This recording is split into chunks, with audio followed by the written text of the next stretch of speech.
I was quite surprised to find that Midnight Suns is not just enemy unknown with a comic book coat of paint. The XCOM DNA is definitely there, but Firaxis has shaken it up in a big way.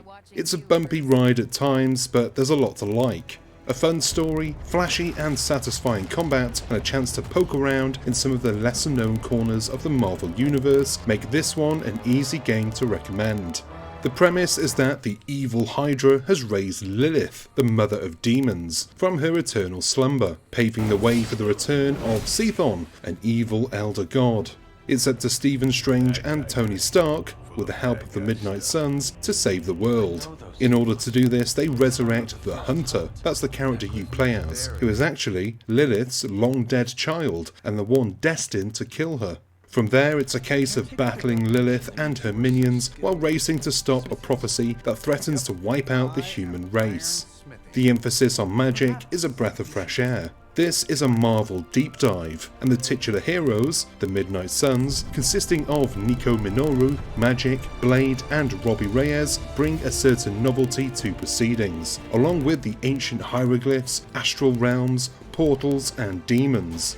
My interest in the more traditional members of the Marvel ensemble has been waning for some time, so I relish the opportunity to play as and learn more about this cast. By leaning into the arcane, Midnight Suns is able to explore some fun and out there concepts. Much like the XCOM games, Midnight Suns is a game of two halves. Strategic battles out in the field and time spent in the Abbey, your home base, where you manage your abilities and equipment, and build relationships with other characters. The game's battles are almost entirely card based. You can take 3 heroes out on a mission and each has a deck of cards corresponding to an attack, ability or strategy.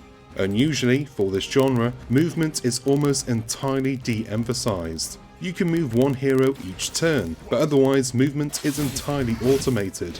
If an enemy is out of range, an attack card will move you into range with no input from the player.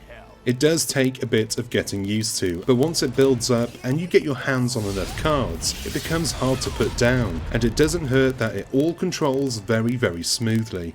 Even with a number of overlapping systems at play, it's easy to follow and not feel too over-guided.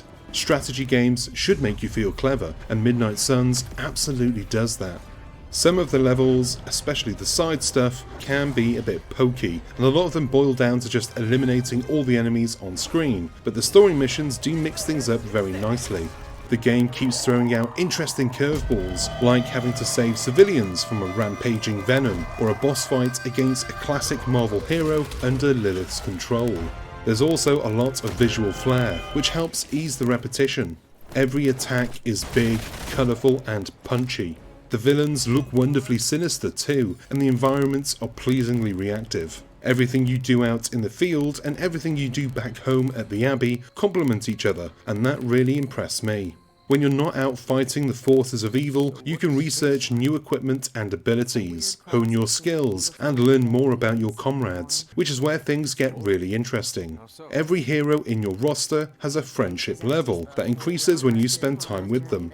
Whether it's listening to Captain Marvel open up about what it's like to wield such enormous power, or Spider-Man's big identity reveal, or playing video games with Doctor Strange, these moments expose the character's more human sides, which is infinitely more endearing than any number of brainless one-liners, which, unfortunately, the game has more than its fair share of. The story features enough interesting villains, but a lot of the actual writing outside of the Abbey is kind of excruciating.